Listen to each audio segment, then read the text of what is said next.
welcome to the Weekly Thrive Report with me, Greg, EOD, Culture Change Agent. Yes, it's been almost a month since the last report. I guess I'm going to call the first one Season 1. This is Season 2. And as you've been following me, you know I've been on tour. DC, Atlanta, New York, Houston, Charlotte, and I ended up in my hometown of Durham, North Carolina. This past weekend, I had a chance to come home, and I tell you, it was a life-changing experience. Words can't express how humbled and how thankful and how grateful I am for your support, for the views, your support for buying tickets, your support for buying donations. And man, this has been a dream come true to be able to go to so many different cities, meet so many different people with so many different stories, and most importantly, be able to connect so many influencers, so many connectors, so many people thirsting for knowledge. And yo, I'm pumped up, and everybody's like, what's next? What's next? What's next? I'll tell you what. I don't know. It's like I know. I got some things up my sleeve and I can't wait to share with you what I got planned next. I guarantee you it's big. I guarantee you I'm going to need your help and support. And I guarantee it's going to be authentic because guess what? Today I want to talk about one thing and one thing only. The reason why I was able to go so far with this tour. The reason why we were able to have over 400 people attend this tour paying anywhere from $20 to $100 a ticket wasn't because I'm that deep. What's become the Minority Trailblazer podcast is so popular was because I made one decision and one decision only, and that's what I want to talk about today. And the specific decision that allowed me to have this tour, that's allowed me to grow this podcast from 0 to over 250,000 downloads, the reason why I was able to start Joy Entertainment, the reason why in high school I was able to make $100 a day is because I made a decision early in my life to stop playing small. And let me slow down real quick, because this is near and dear to me. Because I know so many people that are not in the relationship they want to be, not at the financial status they want to be, not in the career they want to be, and simply not where they want to be in life. Not because they don't have the talent, not because they don't have the skill, because they're playing small. They're living small. And I just want to challenge you with 3 points today. Yes, I always say 3 points because I mean that's just the best number. But 3 points today on how to allow you to think bigger, live bigger. Because not only is it going to allow your life to change, it's going to allow other people's life to change. Because when you're playing small, when you're around people, they play small. Or the big people, the people that probably should not be leaders, they're playing up. But when you come into the room and it's boom, it's right there. When you come into a meeting, you're prepared and you're saying, this is the vision, this is the goal, this is where we want to take it. When you have those type of initiatives, that type of energy, that type of passion, things change. So the first thing I want to tell you is, I don't know if I said it before, but I got to get back to it. Step number 1, you need to become Hollywood.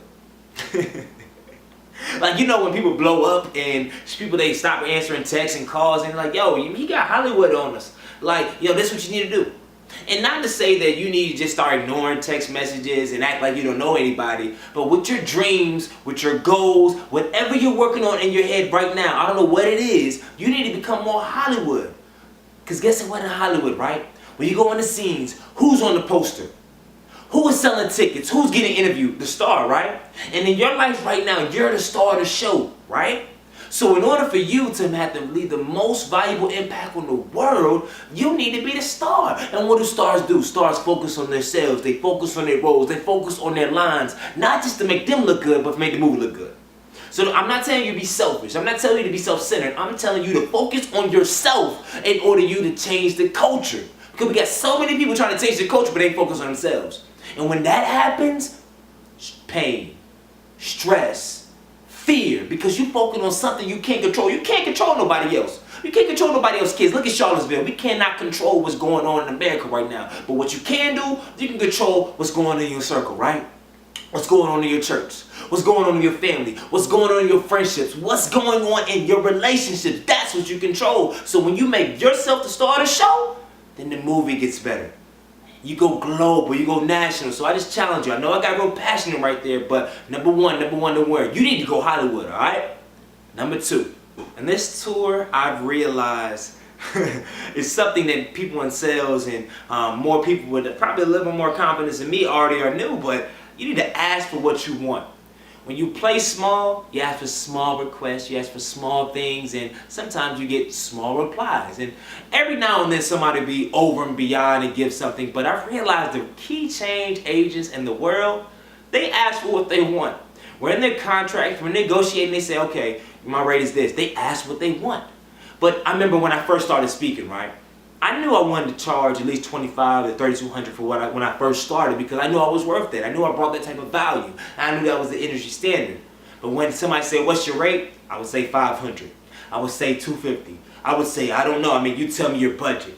So I played small and I got small requests. But the crazy thing is, a couple months ago, I said, what's your rate? And I already had it earmarked in my head, and I said the number. They said, okay. And I'm like, what? It was that simple. So all these years I was throwing out random numbers, and it doesn't always work out like that. But the case in point, whenever you're trying to achieve a goal, ask for what you want. So even if it falls short, even if it comes a little bit short, you can still profit. You can still take the next level. But in order to play big, you need to ask big. You need to think big. You need to live big. You need to be big. And the only way to do that is to be direct and ask for what you want. All right. But as we close out, this is key important, and I know a lot of people miss this, so I gotta be right here with it. Point number 3 is, and my boy Daryl Bellamy, shout out to Bellamy Inspires, said it best at Durham's Minority Trailblazer podcast event. You need to run to the no. Run to the no. And when you set out on a journey and you're trying to achieve something that's maybe never been done in your family, never been done at your job, never been done where you're at, a lot of times there's going to be a lot of obstacles. And when you encounter those obstacles, that allows you to let you know what you need to work on, what you need to adjust, who you not need to talk to. You just learn a lot of stuff from those obstacles in order to go around them. Unfortunately, a lot of people are not running towards those obstacles. A lot of people are scared of the obstacle before the obstacle. So when they get to the obstacle, they're like, I don't know what to do. And the faster you run to the no, the faster you run to failure, you get to realize what adjustments, what people, what contacts, what videos, what coaches, who you need to have on your journey in order to get to the yes. But if you're debating, if you're scared, if you're fearful, just even before you even get to the no, then what you gonna do? I was just reading Kevin Hart's book. You know how many times, how many auditions that he did not get? You know how many talent shows that he went to he did not get first place? You know how many swimming competitions in high school that he swam and didn't even place? All those no's allowed him now at the peak of his career to make everything look effortless. And there's so many examples out there. I don't want to stay on all day, but I challenge you, and challenge you. Whatever you're working on this week, work for the no. Case in point, this is what I'm going to do. Minority Trailblazer Conference, we're looking to raise $100,000 in sponsorship. It's definitely doable. It's definitely possible because I know we're going to do it. But guess what? I'm going to be running down companies and say, okay, here's my pitch. They say, no, okay, what do I need to get better? Boom, boom. Go to the next one. Here, no, boom, boom, boom. And we're going to do that every single time until we get 10,000, until we get 5,000, 15, 20, until we get a number and probably beyond. Because guess what? I am running to the no. And until you start running to the no, you would never get to your dreams. Because running to the no allows you to walk to success. I don't know, that sounded deep, right? So let me get to the great things that happened this week. Well, of course, number one, as you know, we just wrapped up the Minority Trailblazer Tour.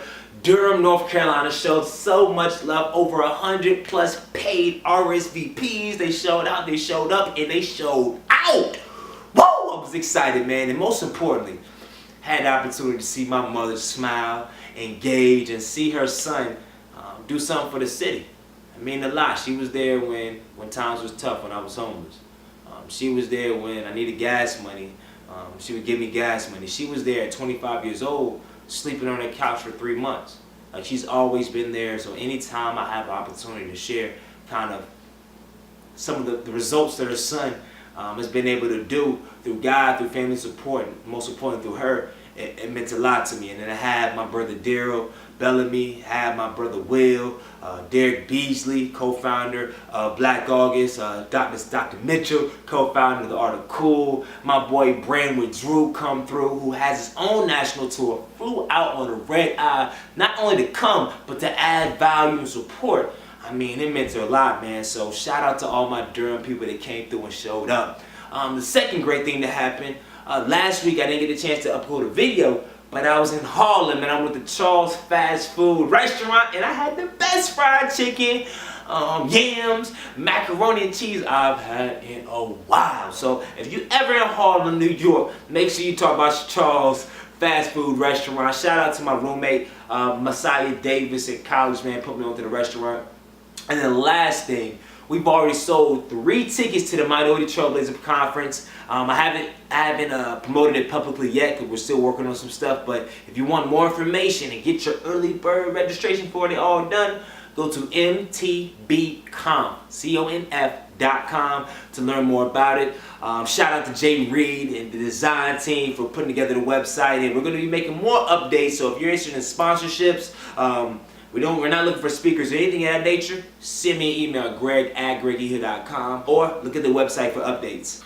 My one area of improvement, y'all can't tell because I got this hoodie on. Side note, if you want a hoodie, go to minoritytrailblazer.com. We got merchandise on there, black, white, all that good stuff, hoodies and t-shirts. Make sure you check it out.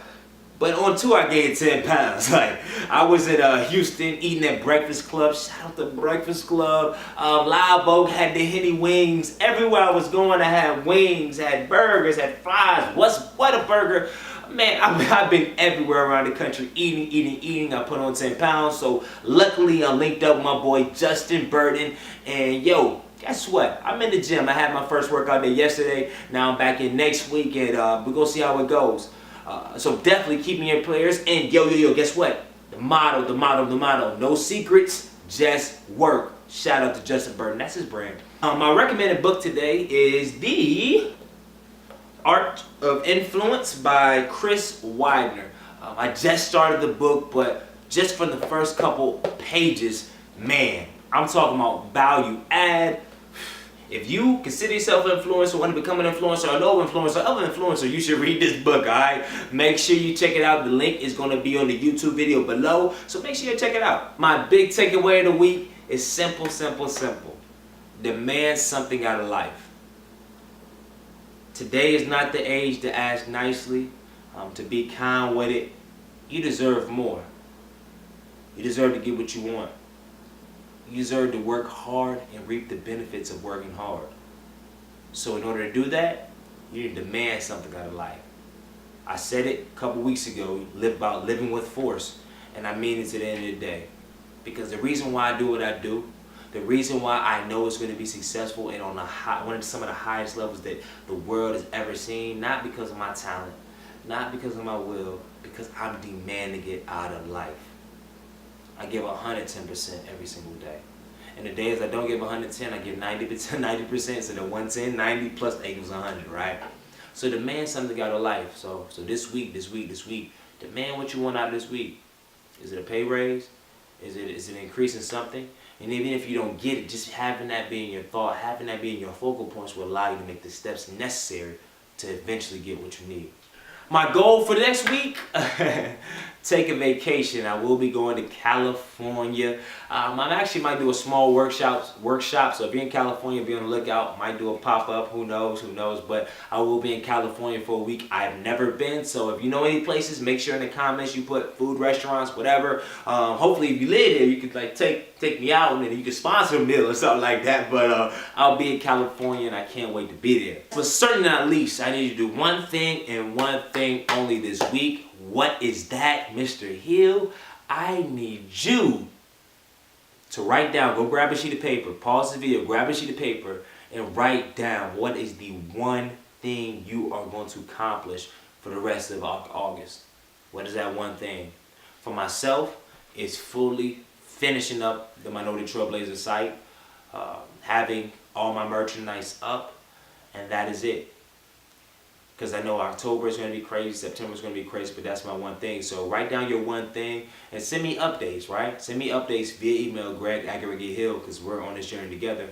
And I look forward to hearing from you. So that's all I got. That is the end. That's a wrap. You're going to be seeing me every single Sunday from now on, because I'm back on top. I'm back in the flow. I'm back in the schedule. So that's all I got. So as always, I'm going to ask you the one thing and one thing only. What is that?